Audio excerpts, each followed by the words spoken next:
de conjugação, né? Devia ser, isso, cara. Devia ser casarão, né? Muito bonito. Casarões, né? O cara mais chique, tem uma história mais de um casarão. É, mais de um, Então, mas, tem uma história, mas tem uma devia ser o história nome toda. dele no plural, então, né? Vilela, um bando de camponês lá no interior de Portugal que resolveu. Eles tinham um armazém, chamava Armazém dos Casarões. É sério? E o Portuga mais velho lá resolveu dar um nome pro filho em chamar de casarão. Não, cara, sem essa resenha no começo. Mundo, né? Mais internacionais, dia a dia, às vezes. Era outra pergunta. Desse a gente vai falar. O outro aumento do preço mostram que aquilo é algo que afeta todos, mesmo para quem não estuda esse Efeito tema. borboleta. É. Que alguma coisa que pode acontecer daqui 2 anos teve início nessa... Ele falou uma coisa importante, então, vamos ver. Vladimir Putin, depois desse... Exato. Acho que ele já se apresentou, né? A geopolítica, a ascensão da China e como a política internacional impacta o dia a dia interno e como a política interna impacta a projeção do país lá fora, né? Que eu acho que muitas vezes a gente esquece que não são esferas separadas. Não. Então isso é algo que me interessa muito. E obviamente eu estava lembrando agora, né, quando vocês conversaram faz pouco mais de 3 semanas, era outro mundo. Exato. Né? Mudou muita coisa. E eu acho que uma das perguntas mais interessantes até é qual será o impacto interno político desse conflito aqui no Brasil, mas em muitos outros países também. Eu até, depois a gente vai falar disso, eu acho que o primeiro presidente a cair será nem o Vladimir Putin, nem o Zelensky, mas algum outro presidente por causa do aumento do preço do trigo, do aumento do preço da gasolina, vai ter manifestações. Então são exemplos muito interessantes que mostram que aquilo é algo que afeta todos, mesmo para quem não estuda esse tema. Efeito borboleta. É. Que alguma coisa que pode acontecer daqui 2 anos teve início nesse conflito aqui. Eu queria abrir o debate aqui, a nossa conversa. Não sei se essa resposta é fácil, mas a gente está no meio, está no começo ou no final dessa guerra? Dá para responder isso ou não? Pelos indícios. Bom, para mim, nós estamos no começo. É mesmo? Eu não acho que... Péssima Sim, notícia. já trago um dado interessante aí de uma base de análise de dados que eu vi, que desde 1946, 26% dos conflitos entre estados acabam até 1 mês. 25% até 1 ano. E o resto dura em média 1 década. 1 década? Bom, se nós estamos indo para a 3ª semana, bom, falta 1 semana para dar 1 mês. Aí depois de 1 mês, a outra próxima barreira é 1 ano. Mas assim, eu não vejo o nível de mobilização que foi trazido e a dificuldade da gente sair da onde a gente está, dado o contexto de que a Ucrânia não pode aceitar qualquer coisa menos do que a retirada total das tropas. E o Putin retirar as tropas totais, assim, me parece inviável. Primeiro que ele sai como um grande fracassado. Não existe nenhuma saída honrosa que justifique você retirar as tropas totais da Ucrânia e não ter conseguido nada, não ficar nem com um pedaço de território. Então, para mim, nós estamos começando e isso assim, as repercussões, acho que como o Oliver colocou, é interessante, vão ser gigantes no mundo todo. Também concordo com a ideia que talvez o problema vai ser em outros lugares e não aqui, mas eu acho que na Rússia, para o Putin, o mundo vai mudar. Ele vai ter que lidar com muita insatisfação e ele vai ter que se tornar muito mais agressivo. E assim, tudo isso está relacionado com essa guerra. Eu não vejo uma saída rápida, mas vamos botar isso na roda aí. E eu diria, Vilela, que tem uma outra coisa, pegando o que o Reni falou, que é o seguinte: a gente está no meio de a guerra, ela é um sintoma de um processo. Pô, tô acostumado a ver o negócio na velocidade 1,25 e quando fica assim, parece que tá em câmera lenta, tá ligado? Quando eu esqueço de colocar. Isso grande que está acontecendo já há algum tempo. Se a gente corta lá, desde a crise de 2008, a crise econômica e financeira de 2008, o que a gente vem observando desde então? A derrocada das democracias, muitas democracias passando um baita de um perrengue. Você pensa na Europa, por exemplo, a democracia se enfraquecendo. No próprio leste europeu, a Hungria, a Polônia, países que tiveram aí uma perspectiva otimista para a democracia, retrocederam. Brasil, Estados Unidos, passando também por dificuldades, todo tipo de crise. E, de alguma forma, além dessa crise democrática, a gente vive uma crise da própria globalização. O Oliver também fala muito disso, né? Essa ideia de uma desglobalização que a gente está, de alguma maneira, vivendo. E a guerra da Ucrânia, ela, de certa maneira, acelera esse processo, né? Ela acelera a construção de um mundo diferente daquele que a gente conhecia. E, portanto, eu nem diria que a gente... Eu concordo que a gente está no começo desta guerra, mas essa guerra é só um capítulo de um livro ou de um filme que já está acontecendo e que tende a se espalhar por outros lugares do mundo com um futuro não tão brilhante, não tão otimista. Eu acho que a coisa vai piorar daqui para frente. Olha, eu infelizmente concordo também que pode continuar por mais tempo. Porém, esse conflito pode produzir outros conflitos que à primeira vista não tem nada a ver, né? Lembrando que o conflito da Síria começou com uma crise climática que obrigou os jovens a saírem do campo e migrarem para a capital. Lá não tinha emprego, não tinha moradia. O governo não conseguiu atender as demandas da população. Começaram protestos. E desde então a gente está com uma guerra muito sangrenta que afeta a estabilidade política em vários outros países em função da chegada de refugiados. Todo o Oriente Médio está desestabilizado, então a gente poderia ter situações similares agora em função do aumento brutal do preço do trigo, né? Vários países do Oriente Médio dependem, de certa maneira, da importação de trigo dessa região. Aqui no Brasil, a próxima safra pode sofrer em função da impossibilidade de importar fertilizante. Então, pode até ser que este conflito acaba daqui a alguns meses, mas outros conflitos podem ser gerados. Eu acho que algo que me preocupa é o seguinte: em termos gerais, existe uma possibilidade de um acordo de paz. Eu não estou dizendo que eu defendo isso, mas você poderia dizer, olha, a Rússia fica com o leste, parte do leste da Ucrânia, com a Crimeia, a Ucrânia se compromete a não fazer parte da OTAN, talvez faz uma promessa, além disso, a rejeitar qualquer presença de tropas ou de equipamentos militares ocidentais. Só que agora a gente está numa situação, e eu conversei com vários amigos na Europa, em qualquer padaria agora você tem uma bandeira ucraniana. A Van der Leyen, a presidente da Comissão Europeia, ela disse: vamos trazer a Ucrânia para a União Europeia. Por que ela diz isso? Porque agora todo mundo apoia a Ucrânia em função disso, que não era assim 2, 3 semanas atrás, né? Tinha um enorme preconceito contra ucranianos. Então é a bola da vez. Só que falar, vamos trazer a Ucrânia para dentro da... É igual influencer brasileira defendendo o combate ao racismo, não sei o quê. Tudo branco, tudo amigo branco, não conhece nem preto e tá lá. É bonito, né? Dá um lustre bonito, tá ligado? Então agora ficou o mesmo rolê ucraniano, tá ligado? Agora tá bonito defender a Ucrânia. Dá um lustre bonito. A União Europeia é a pior coisa que você pode dizer agora para desescalar esse conflito. Então tem muito político que está se aproveitando desse momento e tomando atitudes que a curto prazo fazem muito sucesso nas redes sociais. Só que agora o que precisa ser dito a Moscou? Olha, estamos dispostos a ceder de alguma forma. A Ucrânia deve estar livre para fazer o que ela quiser. Mas nessa hora, eu acho que essas políticas mais, vamos dizer, populistas e dizer, claro, vamos, o Zelensky está fazendo muito sucesso, é um pouco perigoso também, porque a gente acaba esses líderes acabam fechando uma janela para o Putin apresentar alguma vitória, mesmo simbólica, para a sua própria população. Então acho que tem muita gente atrapalhando agora nessa tentativa de chegar num conflito, pensando só nos likes, né, dos posts nas mídias sociais. E ano eleitoral na França. Exato. Quer dizer, os caras estão jogando com eleição. O Macron hoje estava passeando aí de moletom, vestido de Zelensky, virou piada nas redes sociais. Justamente porque o Zelensky inaugurou uma forma estética nova de populismo. Tava nesse meta. É o cara indo lá para a linha de frente.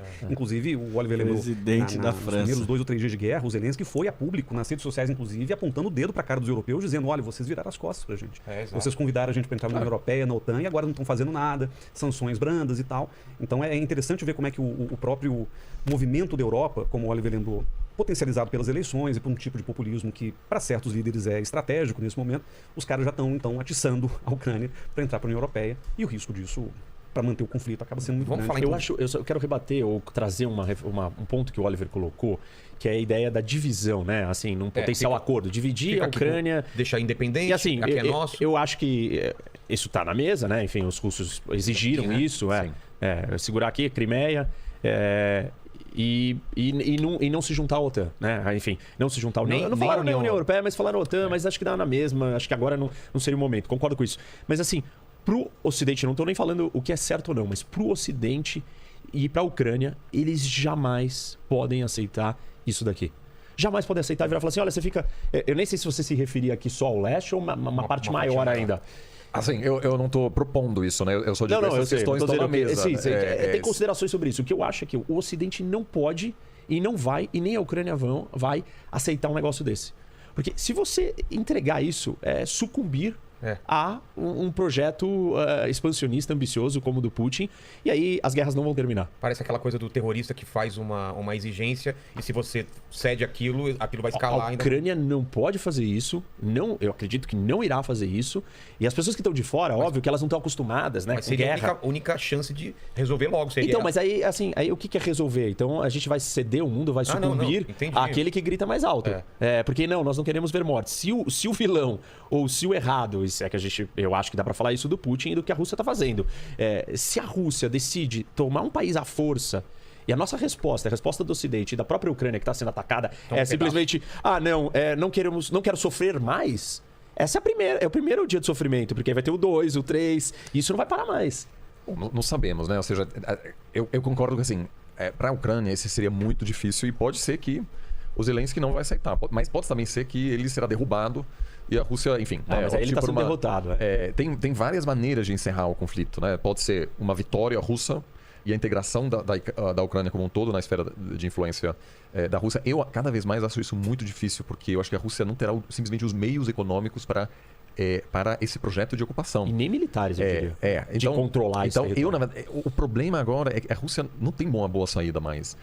Havia, de fato, me parece, a expectativa de que a Ucrânia ia se entregar uma questão de semanas. Eu conversei com um diplomata ucraniano no primeiro dia do conflito que falou, olha, até o final de semana Kiev vai cair. Era uma coisa assim, não se... E o Ocidente acreditava nisso. A Rússia, me parece, sinalizou isso também aos chineses. Então agora a Rússia está lá numa situação complicada, precisa sair... na verdade, um sinal de que a Rússia não planejava para uma guerra prolongada é que eles não chamam isso de guerra ainda. A imprensa internacional diz que é uma operação especial militar. Isso não é algo que se fala quando você acha que vai ser uma guerra longa, né? E tem várias contradições na retórica. Ele falou por anos que a Ucrânia são irmãos, a Kiev é a mãe de todas as cidades russas e agora você está atirando na população. Então tem não pode azaralhar, né? Azaralhar tudo, né? Um problema grave aí para a Rússia. É claro, pode ser que isso acaba incentivando a Putin.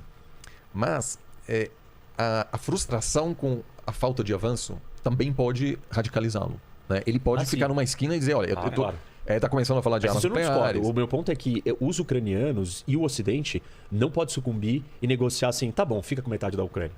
Entendeu? A resposta do Putin é um outro tema, eu concordo com você. E eu concordo que ele pode ficar mais agressivo. Mas a gente tem que lembrar que essas são exigências declaradas do Putin. Né? O Putin, quando ele coloca a lista de exigências para acabar com a guerra, ele fala, olha, Constituição... incluindo artigos que impeçam a Ucrânia de entrar para a União Europeia e para a OTAN. 2. A região do Donbas, sobretudo o Donetsk e Luhansk, reconhecidas como soberanas. Crimeia reconhecida como soberana e mudança de regime. Então, essas demandas são demandas, claro, que pelo que me parece, o perfil negociador do Putin é colocar... Mudanças de regime também envolve isso? A exigência lá em cima e ver o que ele consegue negociar para não sair feio para o seu próprio público, né? Porque eu acho que, e aí tem um ponto que é importante, para o Putin... A despeito de todo o erro de cálculo... Deixa eu escutar um áudio aqui rapidão. Peraí, gente. Aguenta aí rapidão, que eu tô sem celular, não consigo escutar o áudio.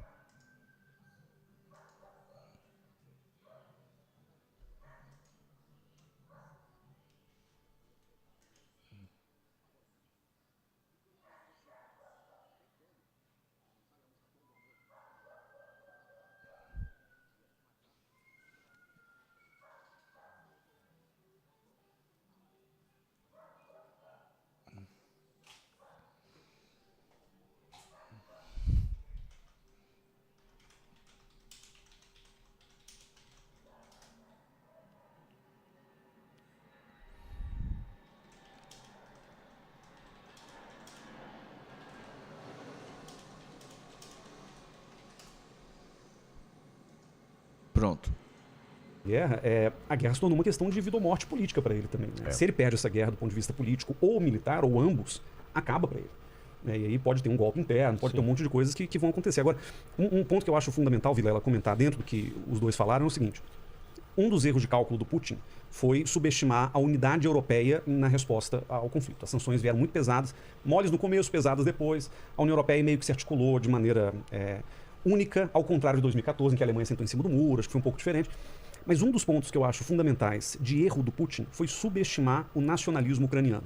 O próprio discurso do Putin, né, quando ele escreve que Kiev é a mãe de todas as cidades, ele escreveu um texto ano passado, que já tem gente chamando até de o Mein Kampf, né, o livro do Hitler, que seria o equivalente à declaração de intenções políticas que o Hitler teve lá nos anos 20.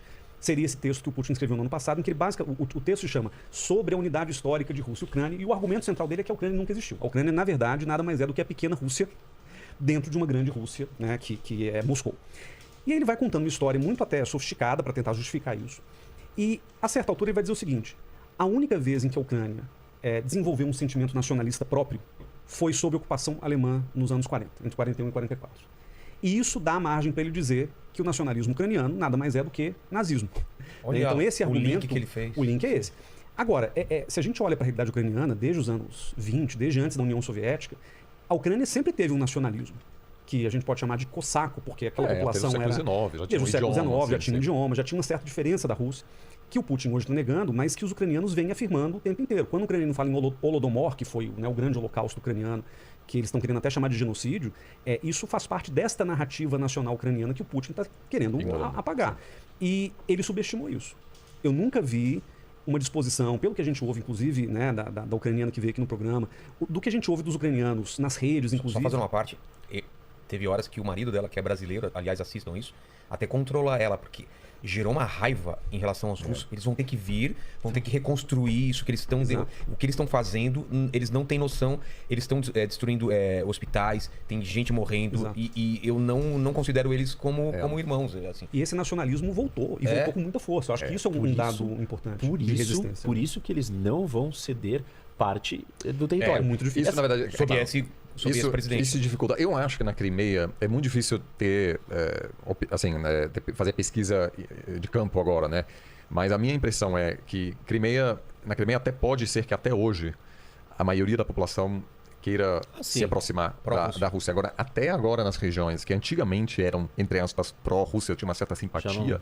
Agora, o prefeito de Odessa, por exemplo, que era visto como uma pessoa que buscava proximidade, que não queria que a Ucrânia virasse Rússia, mas que claramente tinha um diálogo com elites russas, etc., agora está preparando a cidade para o ataque russo, diz agora estou com Kiev até a morte.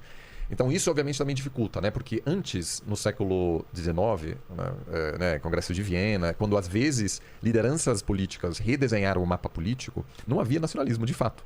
Então, eu, por exemplo, o meu avô nasceu... quando ele nasceu, essa parte aqui do oeste da Polônia era Alemanha. Hoje não é mais. A minha avó nasceu no Alsácia, que naquela época também era Alemanha, agora é França. Então essas trocas todas eram mais simples na época porque para as pessoas era quase irrelevante em que país eles viviam. Você tinha uma mudança o tempo todo. Aí a partir, nos últimos 100 anos, consolidou-se, ou até mais, né, o nacionalismo de tal maneira, 150 anos, que os ucranianos simplesmente não vão aceitar. Então isso sim, de certa forma, é um obstáculo para simplesmente dizer, vamos olhar o mapa aqui, você fica com isso, você... Você tá falando que antigamente era mais fácil pessoas decidirem e o povo que era mais fechado entre eles, tem outro cara agora. Porque não tinha não tinha uma identificação com pertencimento a uma... Eu acho que não é só a questão da identidade, de proteger o seu território e tal, mas acho que tem uma questão maior do sistema internacional, de que a Europa e os Estados Unidos têm que dar um recado. E a derrota do Putin, ela tem que servir de recado para os próximos aventureiros. Claro. Se eles acharem que isso é normal, aceitável, em 2022, 80 anos depois do fim da Segunda Guerra Mundial, ele vem com uma invasão territorial desse tamanho de anexação, com uma guerra nessa proporção que todo mundo achou que não ia acontecer. Mas já fez em 2014. Mas não nesse tamanho e ninguém duvidou. E, mas o princípio foi violado. Então, concordo. O princípio foi violado, mas foi violado cheio de um teatro que hoje não teve. Por exemplo, ele fez um referendo na Crimeia, ele queria parecer bonito, né? Sim. Aqui não tem referendo. É invasão massiva, 200 mil soldados entrando, bombardeando. Assim, isso, o que vocês dois mencionaram, né? A mudança de postura e união europeia, mudança na Alemanha, enfim, essa resposta do Ocidente é um sinal de que não adianta dar para o Putin, talvez não seja interessante dar para ele saída honrosa.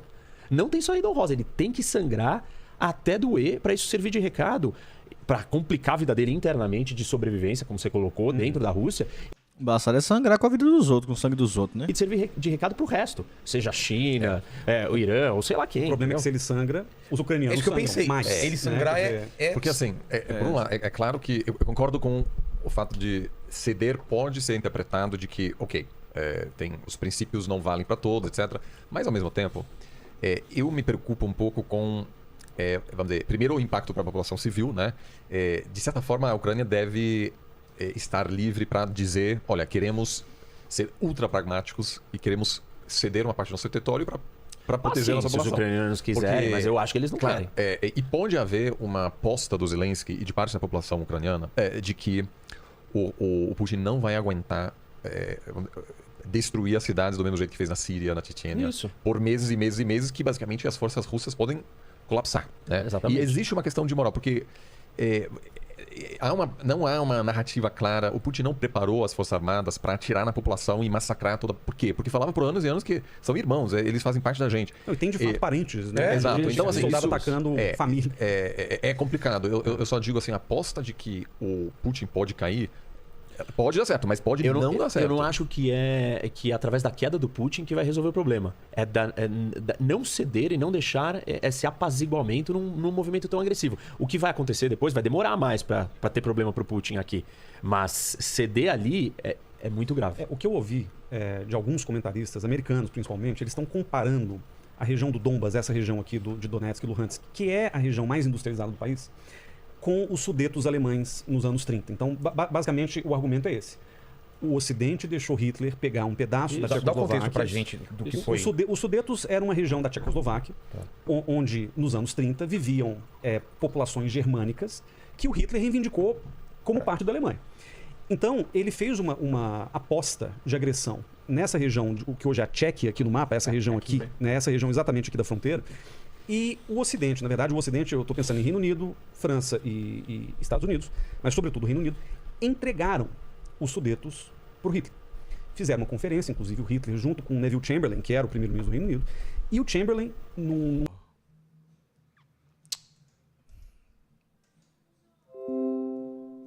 Voltamos. A região do Donbas é o equivalente histórico a fazer a concessão para o Hitler. Eu não acho que Putin seja Hitler, eu acho que os objetivos são muito diferentes. Eu acho que o que eles querem não são comparáveis assim, em termos históricos. Ainda assim, efetivamente, isso está na demanda do Putin. Se você entrega essa região, você basicamente mata a economia ucraniana. Você impede que a Ucrânia se mantenha como um país isolado da União Europeia, desintegrado do lado de cá, e a Ucrânia vai virar uma espécie de celeiro agroexportador, porque a parte industrial está toda concentrada desse lado. Você tem o porto de Sebastopol, que já é russo, efetivamente, que é a parte da Crimeia, e a Ucrânia viraria um grande exportador. Quer dizer, já mas viraria somente um grande exportador de trigo e algumas outras coisas primárias. Então, o Putin, eu acho que se ele faz esse movimento, além de se abrir um precedente grotesco, que é essa coisa marota da Rússia, de reconhecer províncias independentes para depois tentar anexar ou defender o povo russo ali, como ele fez na Geórgia e tal. Além desse precedente, ele vai matar a Ucrânia do ponto de vista econômico. Será que isso é inteligente do ponto de vista estratégico? Eu acho que o choque que ele trouxe para o sistema é muito grande. A discussão sobre guerras está na mesa de novo.